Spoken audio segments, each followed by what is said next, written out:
There's Oh, like this very wow. active hiking group. And so every day people are posting in the WhatsApp group, like, anybody feel like going for a hike tomorrow morning, sunrise hike or sunset hike, or, and so it's been really easy for me to do hikes with people, because I think that's the other thing. I'm not like an expert hiker by any means. And so the fact that there are other people going just makes me feel better. Hi, I'm Kim Tolson and I'm the traveling therapist. It's my passion to teach therapists how to navigate online private practices and multiple income streams so they can travel the world. I'm a digital nomad with a virtual insurance-based private therapy practice and a multi-six-figure coaching business. I'm obsessed with entrepreneurship and developing tools that can help therapists live an adventurous lifestyle. In this podcast, I will discuss my journey as a digital nomad. I'll chat with other traveling therapists and help you navigate the complexities of running an online insurance-based practice. I'm so glad to have you with me on this journey. Hi, everybody. Welcome back to another episode of the Traveling Therapist Podcast. So I am super excited today because I have a returning guest, Diana Liao. She was actually my fourth guest ever on the Traveling Therapist Podcast. And now this is I think her episode is going to be probably 61 once I get it published. So there's been a lot of people on here, but you were one that really stuck out in my mind because you were just getting started, you hadn't even gone on your first extended work trip. And now, I don't know if you guys follow her at all. We'll have all of her stuff, but she is all over the world. Literally, every time I look, she's somewhere else. So, we thought we would hop on, give a little update, talk about, how her first trip went and then what she decided, and then just what she's been doing ever since, and maybe some lessons you've learned along the way. Yeah. That sounds good. Yeah. Thanks so much for having me. Yeah. Thanks for having me back. And yeah, it's been such I look back on the last time we spoke, and that was I think it was the fall of 2021. And you're right, I hadn't even gone anywhere yet. I had just been thinking about it. And since then, I really made it official, and I have left my home in New York and given up my apartment and made a lot of plans, planning very far in advance, but really enjoying the whole experience. And so, yeah, I'm really excited I get the chance to catch up with you. Yes, me too. So when we were talking, you were like, okay, I'm going to keep my apartment. I'm going to do 3 months in Mexico and just see how I like it. That was it was 3 months, right? Was that the original? Yeah. Yeah. So how was that for you? Just if we could just start there, what was that like? Yeah. So Mexico was wonderful. I was there from January through about mid-April in 2022. And I picked it because I typically I live in New York. And so Mexico is close and easy. So I thought for a first experiment that felt really easy to do. I didn't even have to change my phone plan. The time zone was pretty similar too. So everything felt really seamless. And I spent about a month in each city. I picked 3 cities. I spent a month in each one thinking this will be a nice, kind of slow travel approach. And what I learned was 1 month didn't feel long enough to me. I think 1 month was just long enough for me to get to know my places, where am I going to buy my groceries, meet a few people, try all the foods that I wanted to try, all of that. And it still felt rushed. So I think after I returned from Mexico, that was one of the decisions I made, was that I wanted to stay a little bit longer in each place. But it was overwhelmingly positive, my experience there. It made me realize that I could do this. And I probably also wanted to save money by renting out my apartment, because when I left for Mexico, I sort of left everything in New York as it was. I just thought I'll just try this out first before I make any changes. So when I returned from Mexico, I thought, okay, this worked out really well. I felt, really energized by being in Mexico, and I had so many more places that I wanted to go to. So I thought, you know what, I'm going to rent out my apartment and really do this for a longer amount of time. So that was the goal when I went back to New York. I had made that decision in Mexico. And once I got back to New York, I thought, okay, I've got to pack up my apartment. I've got to empty it out. I know you went through the same thing too. Yeah. And so it is not, it's stressful, right? It is stressful. Yeah. But it was like in my mind, I was like, it's going to be so worth it. I just need to get through the next 2 months, Yeah. empty out the apartment, move, rent out the apartment. And the funny thing was, I was planning to just rent it out. Usually you rent it out for a year, but Yeah. it was a peak rental market in New York. That's in July that summer. And like this one couple, they just asked if they could take it for 2 years and they offered more money. So I thought, okay, Wow. 2 years. All right. Well, Sure. sure. I'll find another place to live for 2 years. So actually, it was That's great because I amazing. probably would have wanted to do it a little bit longer than a year and I would have had to Mhm. go back to New York to rent it out again. So anyhow, yeah, so that's what I did. And I didn't leave the United States until about September because I still had Mhm. like a couple of trainings that I had to do and some stuff to take care of. But yeah, since September, I have been outside of the United States. I haven't been back. Don't Oh plan my to be back. gosh. Yeah, I've been just moving Wow. around.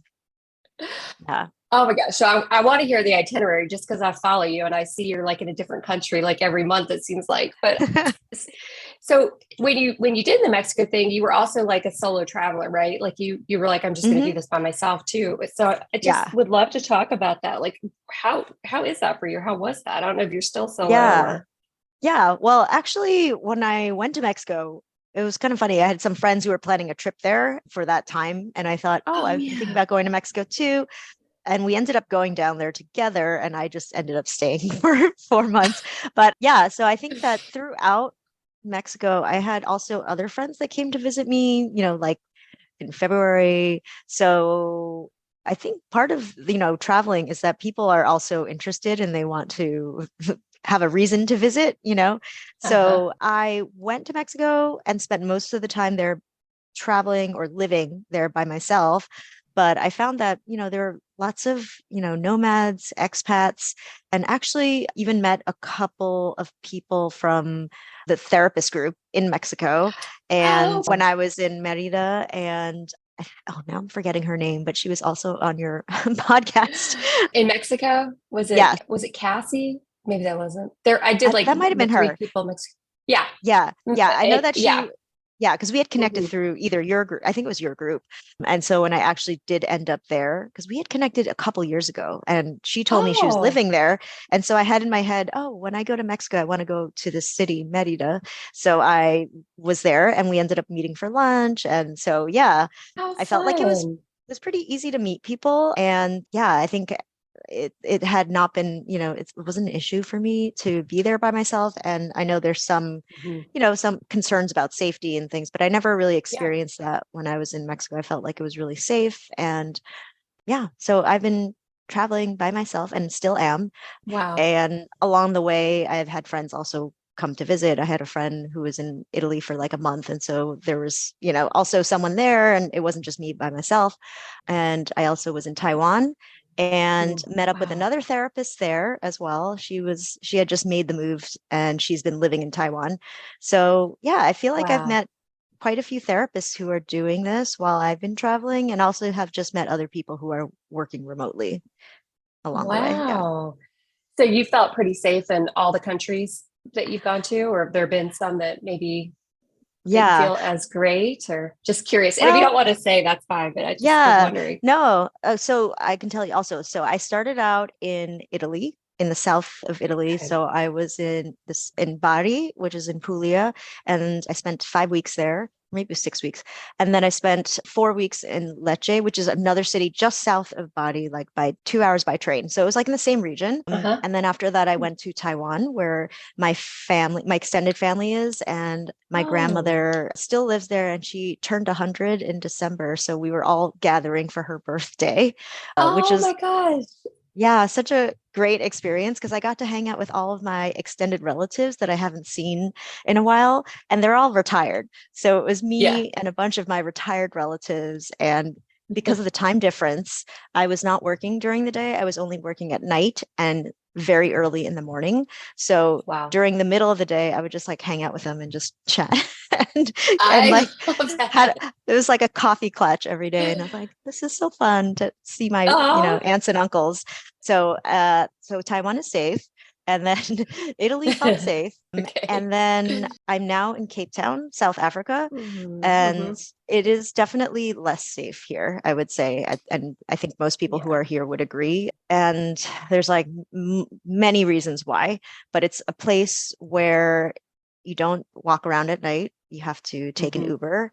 And that was so hard for me because I'm so used to, as a New Yorker, just to walk everywhere. And it, like, yeah, there's Yeah. certain places that are dangerous and you have to use your judgment. But here it's just like once the sun sets, you should not walk. You should Wow. always take an Wow. Uber, even if it's 3 blocks. Like, don't chance it.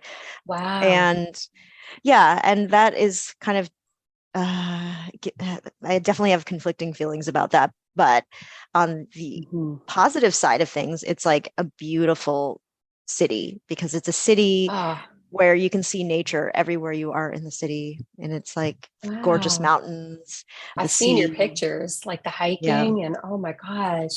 Yeah, I've turned into like I've become obsessed with hiking. I go every morning now, almost pretty much Oh at my least gosh, really? three or Uh-huh. four times a week. I'm hiking in the morning. Yeah, yeah.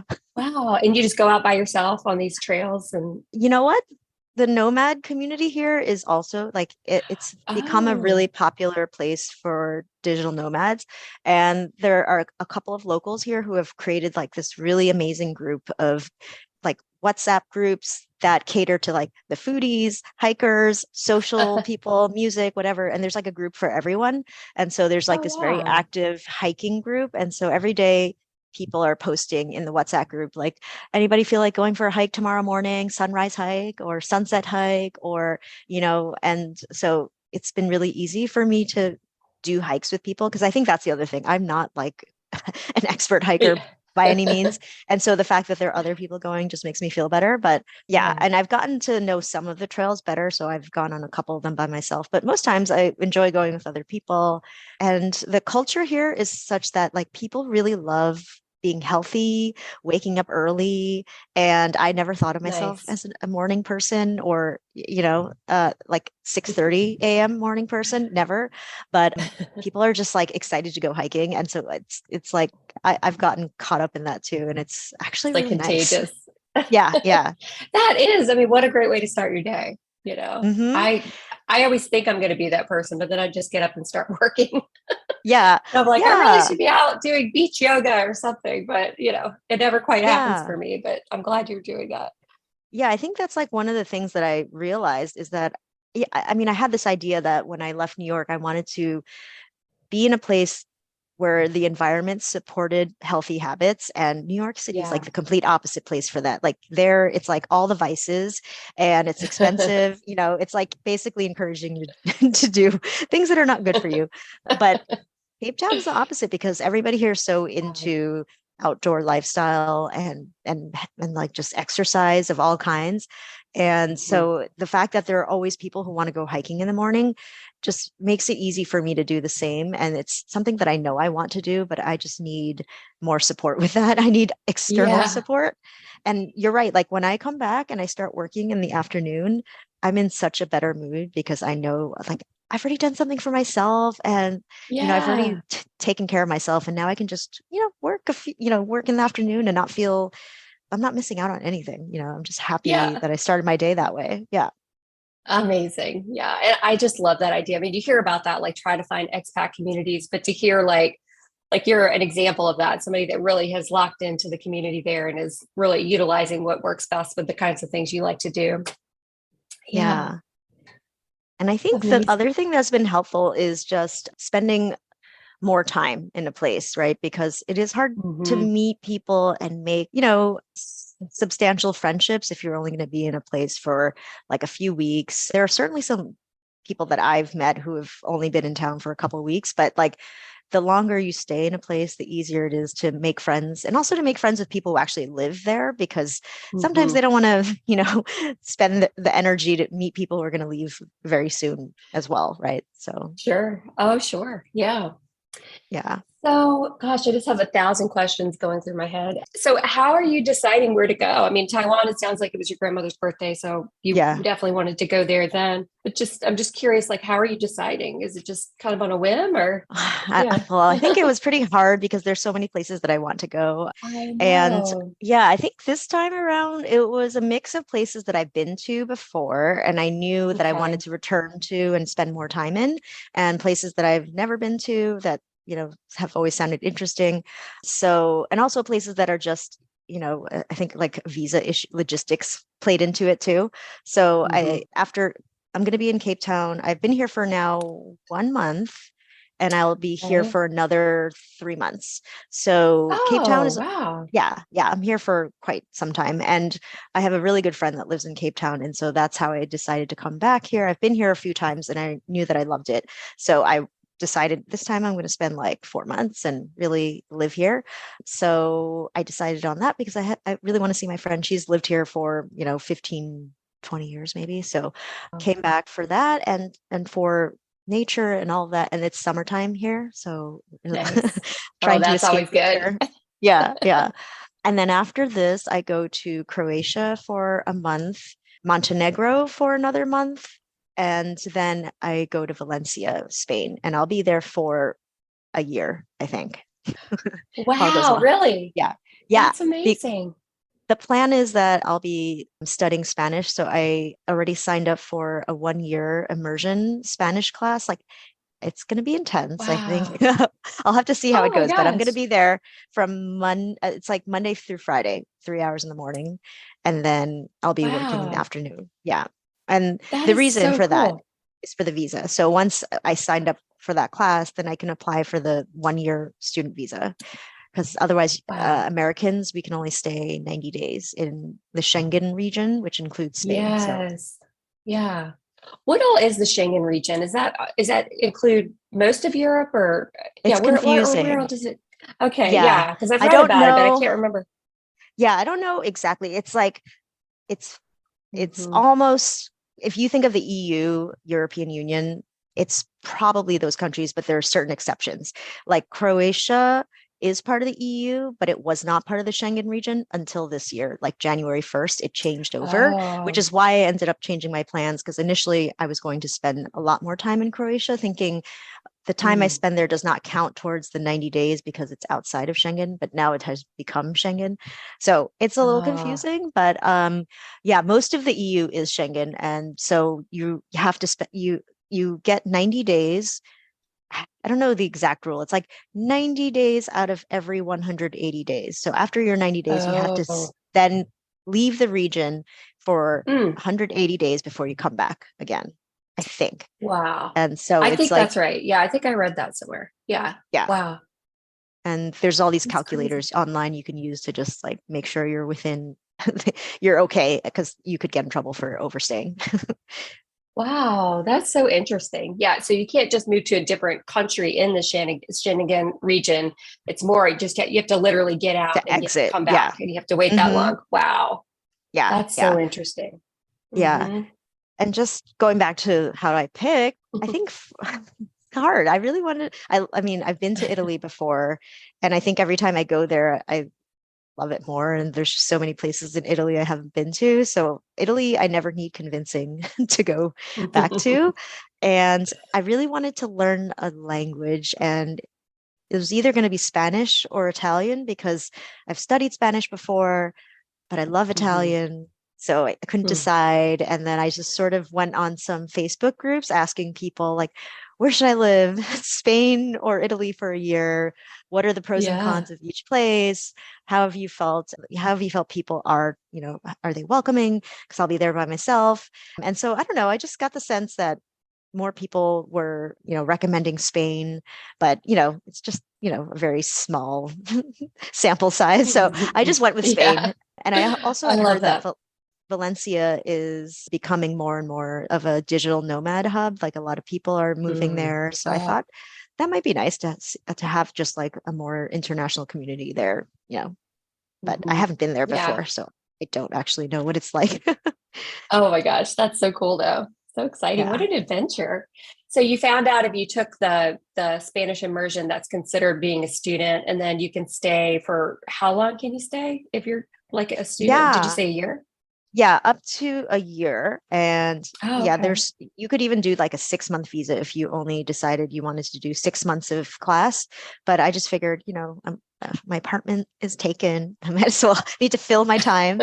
So yeah, I think after So spending cool. just like a few months in every place, spending 1 year in a place might be a nice contrast. I don't know. It might be really nice to spend Yeah. that much time in one place. Yeah. So speaking of that, like how is it like going place to place for you? I know you said you kind of like a longer stay places. Are you finding it's like, do you start to feel like maybe I could just stay, or does it like exciting, like, okay, I'm ready for the next place now? Like how have you Yeah. found that? That's, Mhm. yeah, I was thinking about that recently because every place that I have moved on to, I have been both really excited for the next place, but also I feel sad about leaving where I've been, when, what has been my home, even if it's like an Airbnb. And, even if I've only Yeah. been there for 4 to 6 weeks, it becomes a kind of home. And Hmm. I have met good friends in each place, like, like one or two friends that I will be keeping, that I've kept in touch with, that I'll Hmm. hopefully see again when I go back to Europe. I'll be seeing some of those. I invited them to come visit me in like Croatia and Montenegro. So hopefully I'll see them Nice. and keep in touch. So yeah, it feels like there's a loss like when I leave a place. And at the same time, I'm just really looking forward to all the places that I've, planned Yeah. to visit. So it's been really nice. I haven't, it's a confusing feeling though, to be like both I upset and understand. I feel the same. excited. I feel the same way because this winter we decided to do like month to month in different Hmm. places. And it's funny now how, we get to an Airbnb, we just fall into it. Like it all of a sudden it just feels like home. Like we're just like getting so comfortable doing that. But I get the same feeling. It's like, okay, so we're going to Gulf Shores, Alabama after this. How exciting, but then you also want to be present in the moment. And, it's like you start to feel so Yeah. comfortable. You got a place for everything, and then it's Hmm. like, you do get that kind of like grief a little bit, like, okay, well, we're leaving this home, going to the next one. So it's super confusing for Yeah. sure. I Yeah. find the longer I'm in a place, the more I feel like that. Yeah. How long have you Yeah, spent in, like, what's the longest amount of time you've spent in a place? about a month. Hmm. Yeah. Okay. Yeah. Hmm. Yeah. Yeah. Yeah. And And a I think couple there's that places, it was whole, just like, go ahead. no, I was going to say, and I think like you talked about this too, just like, when you first arrive at a place and you go through your routines of like, okay, you order your gluten-free Hmm. stuff, right? For delivery at your Yeah. place. I'm like, I go find, the grocery stores. Actually, before I'll start looking on Google Map, like that's how I pick my Airbnbs. I'm like looking around, like, where are the Oh, smart. supermarkets? Are they, is this a good supermarket? What is this? And just like finding my Yeah. place. And so by the time I actually arrive at a place, I usually have, pins in my map that are like places that I want to check out. And so that part is always exciting because like when you first arrive, you're like, oh, I want to check Yeah. out my neighborhood. What are all the cute things around here? And just taking walks and getting to know your area and like, where will I go for my Yes. coffee? Things like that. So it's Hmm. always exciting in the I beginning. love that. Yeah, we kind of do the same thing. It's like we look on Google Maps and it's like, how you can make it kind of big and it'll show like all the All the restaurants places. or, so we try to find like concentrated areas that are, close to everything we'd want to do. And I guess for you, you don't have a car, right? Do you rent a car or is it, you just mainly stay walking in these cities? Yeah, I usually just try to stay in the city center. And Mhm. yeah, I think yeah, I wouldn't be able to have a car in each place. And actually, because I'm from New York, I'm just not used to needing to drive. So I just make do. Yeah. And luckily, there are people here who do have cars and people who live here. And, being able to find a ride has been pretty easy. And then Ubers or cabs. Yeah. Hmm. Even That's cool. public transportation. I've started taking the bus here. That's been convenient too. Yeah. Oh, cool. Yeah, that's great. Yeah, because we're thinking about like next winter just going to Caribbean islands, just hopping to different islands. And, we have a car. Well, we actually have two cars. So we're like, what are we going to do with our cars? We're not going to have a car in the Caribbean. I'm Like, gonna can bring you ship one it. over? Hey everyone, I wanted to break in here real quick and let you know about a company called Alma. As you may know, I have a variety of resources available to therapists who want to bill insurance in their private practice. I have a comprehensive membership to teach you how to bill on your own, but I also refer mental health practitioners to companies like Alma who can do your billing for you if you don't want to hire billers or do it on your own. If this sounds like the kind of support you need in your insurance-based private practice, consider joining Alma. Get the tools and support you need to manage and grow your private practice, accept insurances, and focus on what matters most, delivering high quality care to your clients. I've shared my personal referral link in the show notes of this episode if you want to schedule an appointment and check them out.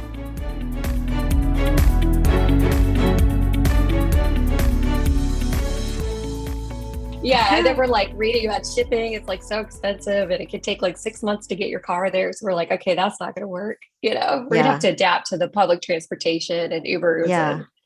Or you could also rent, because I actually know quite a few people who are living, who spend 4 to 6 months here, and they just rent a car here for the time when they're staying. Smart.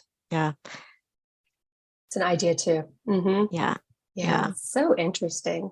So are you still mainly in Airbnbs? Is that how you're finding your lodging? Yeah. There's always surprises, I think. And so I was talking to you about this before we started recording, but in Cape Town, there are scheduled power outages on a daily basis. And that is wild. And it's wild because there's this app that tells you when to expect the outages. And the reason that this happens because they just don't have the power grid to support usage for everybody, but they have the technical know-how to create an app that tells you when you're going to lose your power. So the first day that I arrived, I don't usually do this, but I actually had clients that I had to see later that day because I arrived very early in the morning, at 9:30, and I was seeing a client at 4 o'clock or something. So I thought, oh, plenty of time to get set up. And so it was fine. I started, my session. And then at some point I realized the power on my laptop was draining very quickly. And I was like, what's going on? No. And then I realized the power had gone out and my laptop had not been charging for at least an hour. And I was just sort of slowly getting more and more anxious because I saw the battery go down 10%, then 11. I'm I've still got 10 minutes left in this session. I can't die. Come on, computer. Yeah. I turned down the brightness. I couldn't even see my client anymore. I was just I just need this battery to last for another 10 minutes. And then the next day, I immediately was okay, I have to go get a backup power supply to power my laptop, to power the lights, to power anything else. And right now I'm talking to you, we're in the middle of an outage. So I'm using my little battery pack.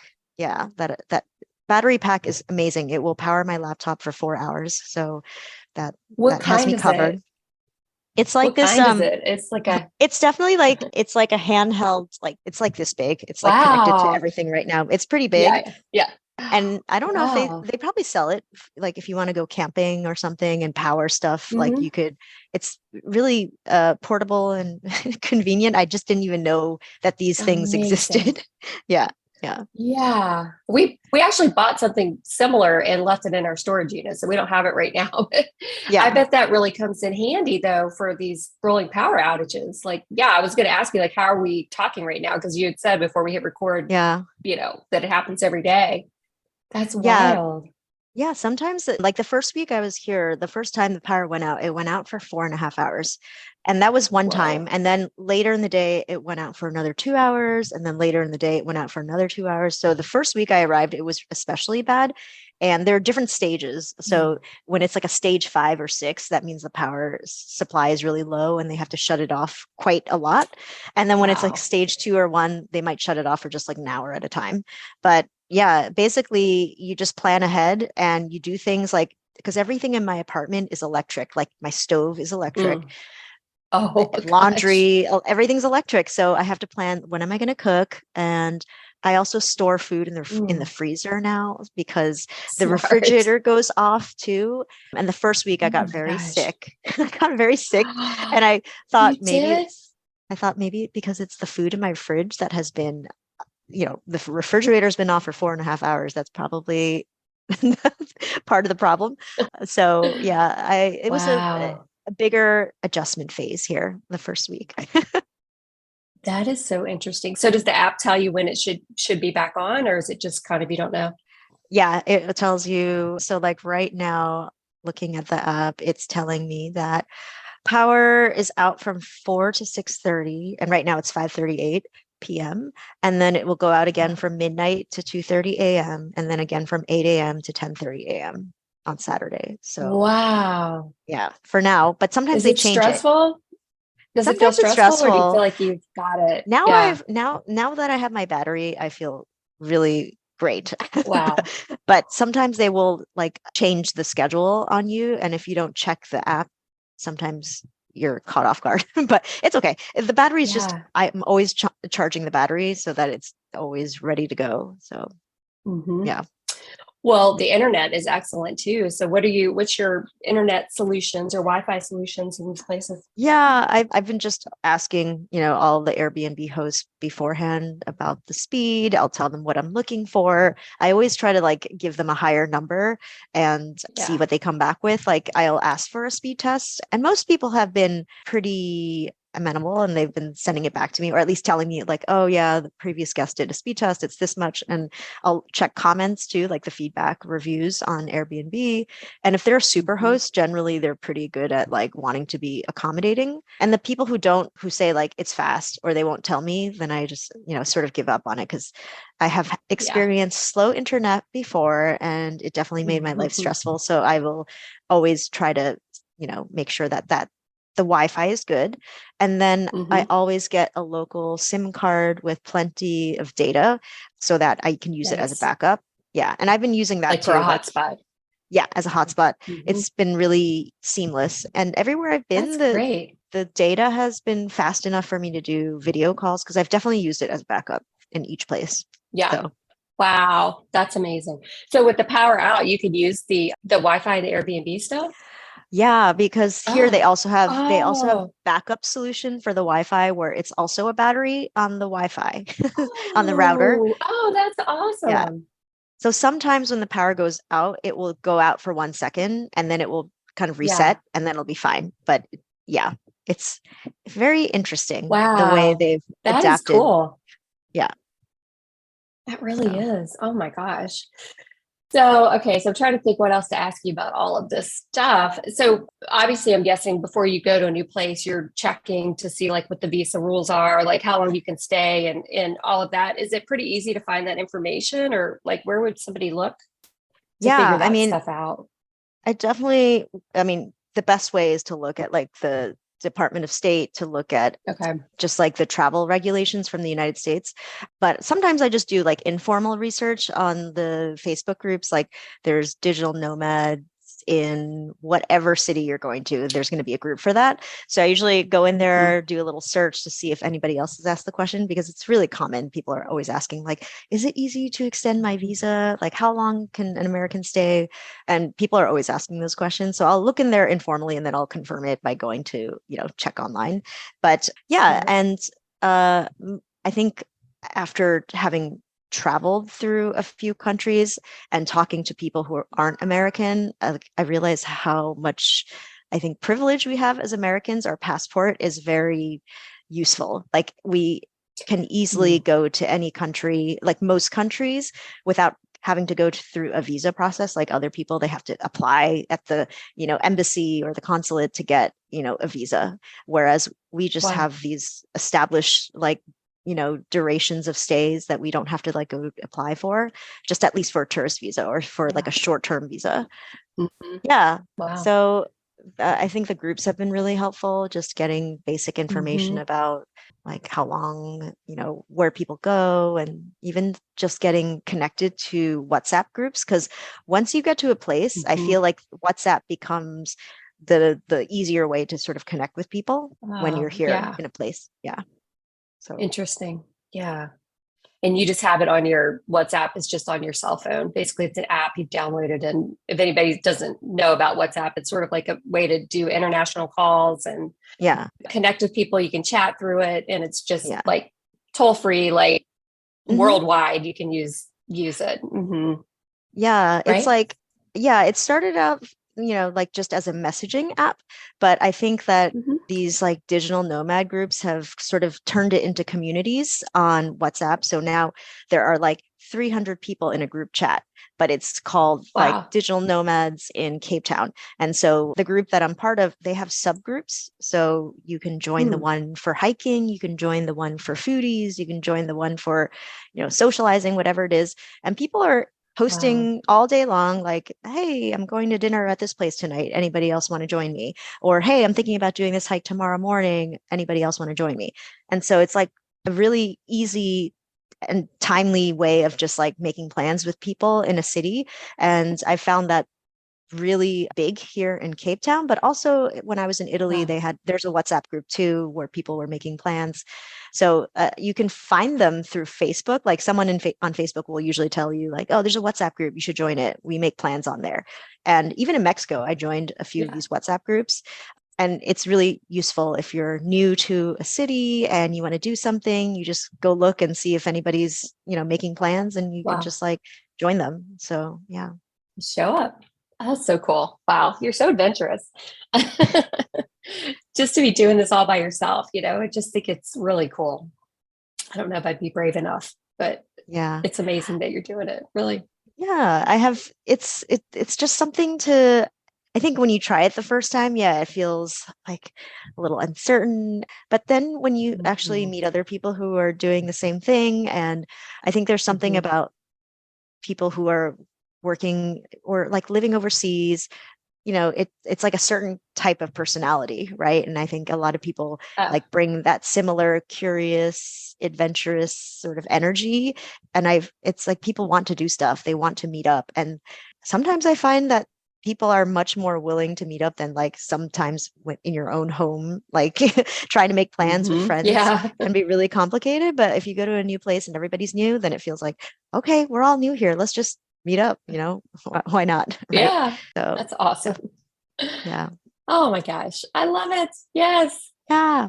I'm trying to think. So is there anything else, like any like lessons you've learned that you think would be, I mean, you just shared a bunch, but anything else like a big overall sort of message to anybody or thing to look out for, or just, that could help make it easier for somebody? Yeah. Well, I think like what you said, right? Like you're saying, wow, you're doing this on your own, that's so adventurous. But Hmm. I think that, uh, traveling solo is it's something that is accessible to all of us. And I think sometimes people don't do it because they don't have a partner, or they don't travel because they don't have a partner, Hmm. or the idea of traveling solo might make someone not do it, right? But I Yeah. definitely think that Hmm. if you want to travel but you're concerned that it might be harder because I'm doing it by myself, or what if it's unsafe, things like that, just know that there's so many people traveling solo, and there's so many groups for it. There's like solo women, solo female travelers, female digital nomads, Girl Gone International. Like there's so many Oh, I different love that. groups for solo travelers, all age ranges too. Like you can find the one for female solo travelers in their 30s, the one for the 40s, and so like 50s, and you can find all of these on Facebook. So I think once you start doing a little research, you start to realize like, oh wow, there's like so many people out there just traveling either Hmm. for vacation or living abroad. And so once you actually connect with these communities, then you're not really alone, right? And then you meet people, and Yeah. then stay in a place long enough, then you can actually develop friendships. And while they feel temporary because you're going to be leaving at some point, they also feel like friends you can return to, like if you're in the same city, whether it's in Cape Town or like next time I'll be in Europe and maybe they come visit me there. So I feel like Hmm. there's definitely opportunities to develop long lasting friendships if you want to. And also that solo traveling doesn't have to be solo all the time and Yeah. Yeah. scary, right? So, and that's something I'd be happy to, if Yes. anybody feels that way and they want to talk, I'm open. People can reach out to me. I'm happy to talk to them. Yes, please do. Yeah, you're such a great example of just get out there and do it. Amazing. So what else is going on in your life? I know that you see clients, but you also have like a podcast, and are you still doing the podcast and everything that you Yeah. were doing So before? Yeah. So yeah, I'm seeing clients and I've definitely cut down on my Mm-hmm. caseload since traveling, since living overseas. And some of it was because of the timing, the time difference. So I'm Mm-hmm. seeing probably 4 clients a day, 4 days a week, which is definitely less than what I was seeing. I was seeing like 21 before, and now I see 16, 15, 16 sessions a week. Nice. And they're all in the afternoon. So it lines up with Eastern time zone for my clients. And then I also do like webinars and workshops for modern health. I'll facilitate like these coping with anxiety workshops for Oh, nice. their corporate clients, and that's like a few presentations, maybe I don't know how many a month, but I do some of that. And then this other project that I have on the side, which is called Bridges Mental Health, it's basically a mental health resource for Asian Americans. It started out in the New York City area, but it's turned into something that a little bit bigger because we started a podcast for it as well, where we talk about Asian mental health and the intersection of that with identity and anything mental health related. So we've been doing that for a little bit over a year now. Our podcast began in Okay. November 2021, and we have like a new episode Wow. every week. And between the three co-hosts, we've been keeping that up, and it hasn't been an issue because you know how it is, we just record over Zoom, and you can do Yeah, that just from like this. anywhere. Yeah, you can do it anywhere. So I've been able to continue to do the things that I was doing when I was living in New York, and just do it from Cape Town or something. So yeah. It's amazing. So cool. Yeah. Yeah. So do you find that like I guess cost of living was maybe more in New York and you could see less clients now and that sort of thing? I'm just curious about that. Yeah. Like, you know. Yeah, it was definitely kind of like a combination of like I wanted to wanted to live my life with more ease.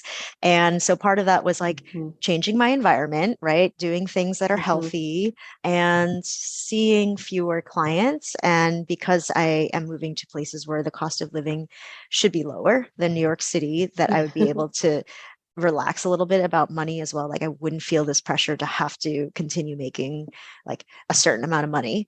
And I Hmm. think that, there's some truth to it. It is definitely less expensive than New York, but I do find that because I'm so excited to be in a place, I'm sure you've experienced this too, where you're excited to do things in the new place and Yes. you end up doing more than what you would normally do if you were just at home. Yes. So there's a little bit of It's that. like Like I need to, TripAdvisor gets me. yeah, yeah, I was gonna say TripAdvisor gets me, because they have all those like excursions you can tours and things you can sign up for. And it's like, oh, that looks fun. Yeah. yeah. Hmm. Yeah. So there's a little bit of like adjustment the first couple of weeks where, I end up doing much more than I normally do, like more socializing, more hiking. And the first week was just a lot excessive. But then, okay, week two, I kind of settle into more of like a balanced routine, and takes a Hmm. few weeks to get into that routine. But yeah, I think I'll have to wait until a little bit longer before I can really see like Hmm. financially if I am saving Hmm. money or if I'm, just I think overall that because it is less expensive, I'm definitely spending less, but it's also like, yeah, I'm Hmm. seeing fewer clients too. So I just have to see how that works out. Yeah. Yeah. Yeah. It's so interesting. Yeah, because I was glad to cut my caseload down, but then you pick up the work on the other side hustles and stuff. So there's still enough money coming in, but less Yeah. client time. So, that's Yeah. worked well for me. Yeah. Yeah. Has that been easier on you, like in terms of like the way you like to work with like the energy, what's like energizing for you and what's, Oh, yeah.